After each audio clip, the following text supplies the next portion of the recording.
നമസ്കാരം. Raf talks ഫുട്ബോളിലേക്ക് ഏവർക്കും സ്വാഗതം. കഴിഞ്ഞ തവണത്തെ യുവേഫ ചാമ്പ്യൻസ് ലീഗ് കിരീടം സ്പാനിഷ് വമ്പന്മാരായ റയൽ മാഡ്രിഡ് ആയിരുന്നു സ്വന്തമാക്കിയിരുന്നത്. ജർമ്മൻ ക്ലബ്ബായ ബൊറൂസിയ ഡോർട്ട്മുണ്ടിനെയായിരുന്നു അവർ പരാജയപ്പെടുത്തിയിരുന്നത്. എന്നാൽ ഇത്തവണ റയൽ മാഡ്രിഡിന് മോശം തുടക്കമാണ് ലഭിച്ചിട്ടുള്ളത്. 5 UCL മത്സരങ്ങൾ കളിച്ചു, 3 പരാജയപ്പെടാനായിരുന്നു അവരുടെ വിധി. ലില്ലി, AC മിലാൻ, ലിവർപൂൾ എന്നിവരാണ് റയൽ മാഡ്രിഡിനെ തോൽപ്പിച്ചിട്ടുള്ളത്. 2 വിജയങ്ങളാണ് അവർ സ്വന്തമാക്കിയിട്ടുള്ളത്. സ്റ്റുട്ട്ഗർട്ട് അതുപോലെ തന്നെ ബൊറൂസിയ എന്നിവർക്കെതിരെയായിരുന്നു റയൽ മാഡ്രിഡ് വിജയിച്ചിരുന്നത്.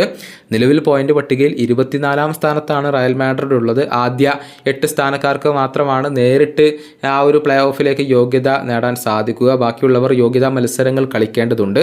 മോശം പ്രകടനമാണ് റയൽ മാഡ്രിഡ് ഇപ്പോൾ നടത്തുന്നതെങ്കിൽ കൂടിയും അവരുടെ പരിശീലകനായ കാർലോ ആഞ്ചലോട്ടി ഇപ്പോൾ ആത്മവിശ്വാസത്തിലാണ്.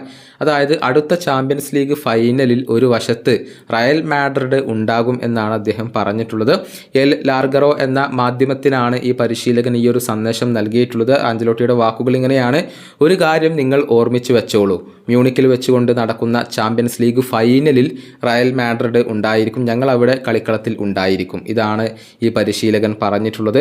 ഈ മോശം അവസ്ഥക്കെല്ലാം മാറ്റം വരുത്തിക്കൊണ്ട് തിരിച്ചു വരാൻ കഴിയുമെന്നുള്ള ഒരു ശുഭാപ്തി വിശ്വാസമാണ് ഈ പരിശീലകൻ പങ്കുവച്ചിട്ടുള്ളത്. ഏതായാലും ഇനി അറ്റ്ലാന്റ, അതുപോലെ തന്നെ സാൽസ്ബർഗ്, ബ്രസ്റ്റ് എന്നിവരാണ് റയൽ മാഡ്രിഡിൻ്റെ എതിരാളികൾ. ഇവരെ പരാജയപ്പെടുത്തിയാൽ മാത്രമാണ് റയലിന് ഇനി മുന്നോട്ട് പോകാൻ സാധിക്കുക. ഈ വീഡിയോയുടെ അവസാനിപ്പിക്കുന്നു. ഫുട്ബോൾ ലോകത്തെ കൂടുതൽ വിശേഷങ്ങളുമായി റാഫ് ടോക്സ് കൊണ്ടുവെത്താം.